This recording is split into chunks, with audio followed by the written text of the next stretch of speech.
నమస్కారం గురూజీ. శ్రీమాత్రే నమః.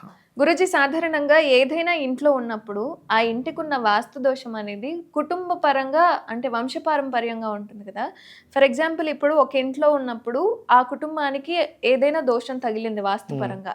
సో ఇప్పుడు వాళ్ళకి ఆ దోషం అనేది అంతమైపోతుందా లేదా వాళ్ళ పిల్లలకు కూడా కంటిన్యూ అవుతుందా అనేది డౌట్. యాక్చువల్‌గా వంశపారపర్యంగా వచ్చే దోషాలు జ్యోతిష్ శాస్త్రంలో చూస్తాం. వాస్తుపరంగా చూడరు. అయితే వాస్తుపరంగా మీరన్నట్టుగా ఎప్పుడు వర్తిస్తుందంటే ఒక పెద్ద మహల్ ఉంది. అందులో దాదాపుగా ఒక 2, 3 తరాల వాళ్ళు ఉన్నారు. ఆ దోషం అలాగే వాళ్ళని ఇబ్బంది పెడుతుంటది కొన్నిసార్లు. కాకపోతే ఇక్కడ ఏమవుతుందంటే జాతచక్రాలు మారిపోతుంటాయి కదా. వాళ్ళు ఉండరు. ఆ దోషం అనుభవించే యోగం లేదనుకోండి. ఇప్పుడు ఎగ్జాంపుల్ తాతగారు కట్టించారు ఒక ఇల్లు. అందులో తాతగారి నుంచి స్టార్ట్ అయింది. తండ్రి గారు ఉన్నారు. ఆ వాస్తు దోషం అనుభవించే యోగం కూడా వీళ్ళ జాతక చక్రంలో ఉంటుంది. వాస్తుపరంగా అంటే 4వ స్థానం పరంగా దోషం వచ్చేటువంటిది. అలా లేదు, ఆ పిల్లలకి మంచి జాతక చక్రం పడింది, ఆటోమేటిక్గా వేరే ప్రదేశానికి మారిపోతారు తెలియకుండా. అది చాలా రేర్ కేసెస్లో జరుగుతుంది. కానీ ఒక వాస్తు ఇంట్లో ఉండేటువంటి వాస్తు పిల్లడి జాతకాన్ని కూడా రూల్ చేస్తుంది సమ్టైమ్స్. అంటే వాళ్ళు పుట్టినప్పుడు ఇంట్లో ఇలా ఉండాలి పరిస్థితి అని ఉంటుంది ఆ జాతక చక్రంలో చాలా స్పష్టంగా. కాబట్టి ఇల్లు వాస్తు బాగున్న ఇంట్లో పుట్టిన పిల్లలు కూడా ఆనందంగా ఆరోగ్యంగా కూడా ఉంటారు. ఎందుకంటే సరైన నిర్ణయాలు తీసుకుంటారు వాళ్ళు. వాస్తు ఎప్పుడు కూడా ఏం చేస్తుందంటే మీకు కష్టాలు రావని కాదు. ఇప్పుడు మంచి వాస్తు ఉన్న ఇంట్లో వ్యక్తికి కష్టం వస్తుంది. వాస్తు లేనటువంటి ఇంట్లో ఉన్న వ్యక్తికి ఖచ్చితంగా కష్టం వస్తుంది. కానీ ఇద్దరిలో ఎవరికి ఏంటంటే ఒకరు తట్టుకునే శక్తిని పొందుంటాడు వాస్తుంటే. అంటే అలాగా ఇప్పుడు ఈయనకు ఖర్చు వచ్చింది వాస్తు బాగున్న ఇంట్లో వ్యక్తికి, ఆయన దగ్గర డబ్బులు ఉంటాయి ఆల్రెడీ. అంటే ఖర్చు పెళ్ళో లేకపోతే ఇంకోటి ఏదో కారు రిపేర్ ఏదో వచ్చిందమ్మా. ఎందుకంటే వాస్తు ఇంట్లో ఉన్నాము, జ్వరమే రాదు, కారు రిపేర్ అవ్వదు అనేమి ఉండదు. వస్తుంది కానీ దాన్ని తట్టుకునే శక్తి ఉంటుంది. 4 లక్షలు క్యాష్ ఉంటుంది నేను దగ్గర, ₹1,00,000 ఏదో అయింది కార్కి ఇచ్చేస్తాడు. అలా కాదు, వాస్తు బాగాలేని ఇంట్లో ఉన్నాడు అనుకోండి, ఆ వ్యక్తి ఆ కారు మీదే బ్రతుకుతున్నాడు అనుకుందాం, కాసేపు క్యాబ్ నడిపిస్తున్నాడు, సడన్గా కారు ఏదో అయింది, తీసుకెళ్ళి ఇస్తే బాబు దీనికి 1,00,000 అవుద్ది అన్నాడు, వీడి దగ్గర డబ్బులు లేవు, ఏం చేస్తాడు, కారు అక్కడే ఉంటుంది. అంటే వాస్తు బాగుంటే మీకు వచ్చిన సమస్యకి పరిష్కారము శక్తి మీ దగ్గర ఉంటుంది. ఇది సత్యం, ఇందులో ఎటువంటి సందేహం లేదు. అనుమానంతోనూ అవ్వచ్చు అని చెప్పను నేను, ఖచ్చితంగా మార్పు ఉంటుంది. ఓకే, అది అయితే సందేహం కూడా అవసరం లేదు, అవసరం లేదు. ఇంకా వాస్తు బాగుంటే అవసరం లేదు. అయితే వాస్తు బాగుండడం అంటే ఏమిటనేది తెలుసుకోవాలి ఫస్ట్. ఇంటికి పదంపరంగా ద్వారం ఉందా లేదా, మీకు ఆ ద్వారం పనికి వస్తుందా లేదా, ఇంట్లో ఉండేటువంటి నిర్మాణం సరిగ్గా ఉందా లేదా, ఇంట్లో పెట్టుకునే వస్తువులు సరిగ్గా పెట్టుకుంటున్నారా లేదా, ఇది వాస్తు. మరి వాస్తు బాగాలేదండి, నా పరిస్థితి ఏమిటి, నేను బయటికి రాలేని పరిస్థితిలో ఉన్నా ఇంట్లో ఉండి అంటే, ఒకటే శాస్త్రం ఏం చెప్తుందని, మీరు ఒక దీక్ష తీసుకోండి. అది అయ్యప్ప స్వామి దీక్ష తీసుకుంటారా, ఆంజనేయ స్వామి దీక్ష తీసుకుంటారా, శక్తి దీక్ష తీసుకుంటారా, గణపతి ఏదైనా శివమాల వేస్తారా.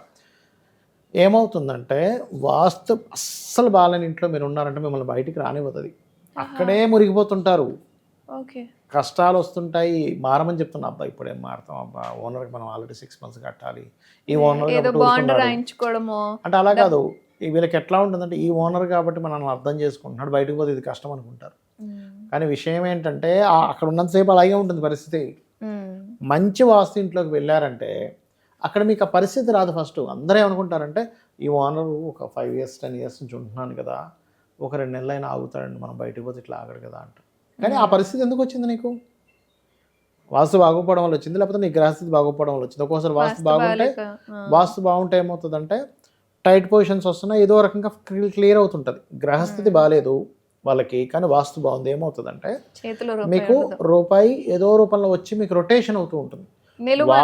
ఆ వాస్తు బాగోక మీకు గ్రహస్థితి బాగోపోతే ఏమైపోతుందంటే రూపాయి రాదమ్మా. ఫస్ట్ అప్పు ఎప్పుడు దిగో డబ్బులు తీసుకొని ఇచ్చేవాడు కూడా డబ్బులు ఇవ్వడు. అర్థమైందమ్మా. ఏదో అనారోగ్యం వచ్చినా కూడా దానికి ఖర్చు పెట్టే డబ్బులు ఉండవు. నేను చాలామందిని చూసా, తల్లికి అనారోగ్యం చేస్తే కూడా పిల్లవాడికి ఎవరు డబ్బులు ఇవ్వక తల్లి అనారోగ్యాన్ని అలా చూస్తూ ఉండిపోయాడు. ఎప్పుడైతే ఇల్లు మారాడో అక్కడి నుంచి ఆటోమేటిక్గా చేంజెస్ చూశాను నేను వాళ్ళకి.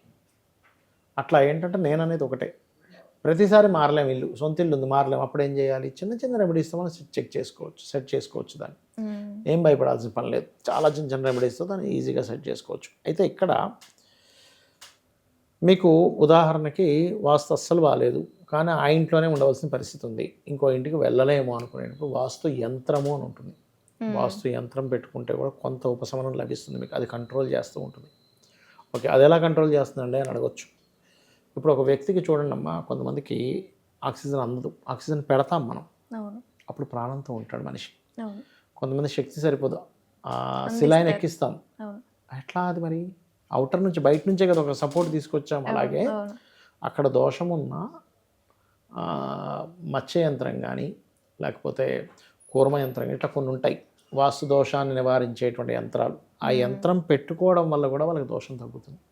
అయితే ఇక్కడ చాలామంది చేసే మిస్టేక్ ఏంటంటే చెప్తాను చూడండి, యంత్రం తెచ్చుకుంటారు కానీ దాన్ని అలా పెట్టేస్తారు, మళ్ళీ దానికి రోజు ఏమీ చేయరు. ఎలా అంటే ఇప్పుడు మీరు ఉన్నారు, ఒక ఫోన్ తెచ్చుకున్నారు, ఫోను మాట్లాడడానికి పనికి వస్తుంది, అంత బాగుంది, రీఛార్జ్ చేయకపోతే దాన్ని పని చేయదు, కొద్ది రోజులకు ఆగిపోతుంది, ఛార్జింగ్ లేకపోతే నెక్స్ట్ డే నుంచి డెడ్ అయిపోతుంది ఈ ఫోను. ఎలాగైతే ఫోన్కి రీఛార్జ్ అవసరమో, ఛార్జింగ్ పెట్టుకోవడం అవసరమో, పెట్టిన యంత్రానికి రోజు ధూపదీప నైవేద్యాలు చేయాలి. అప్పుడు మీకు ఆ దోషాన్ని తీసే శక్తి దానికి ఉంటుంది. ఫోన్ పని చేయకపోవడం కాదు, ఇక్కడ మీరు రీఛార్జ్ చేయలేదు, మీరు దాన్ని ఛార్జింగ్ పెట్టలేదు, ఎందుకు పని చేస్తుంది? అది ₹1,00,000 ఫోన్ అయినా, ₹10,000 ఫోన్ అయినా కానీ పని చేయదు. ఏమండి మేము యంత్రం తెచ్చుకున్నామండి, ఏంటో ఫస్ట్లో కొంచెం తెచ్చుకున్న 2 రోజులు బాగా అనిపించింది, తర్వాత మాకేమనిపించలేదు అంటారు. అంటే దానికి కారణం ఏంటి? దాన్ని రీఛార్జ్ చేయట్లా, దానికి ఎనర్జీ చేయట్లా, శక్తి వెళ్ళిపోతుందమ్మా, కళలు వెళ్ళిపోతాయి. అందులోంచి ఏదైతే యంత్రం ఉంటుందో దానికి మొత్తం బీజాక్షరాలతోని కొన్ని మంత్రాలతో యంత్రం తయారవుతుంది. యంత్రం ఊరికనే యంత్రం మార్కెట్లో దొరికింది తీసుకొని పెట్టుకోకూడదు.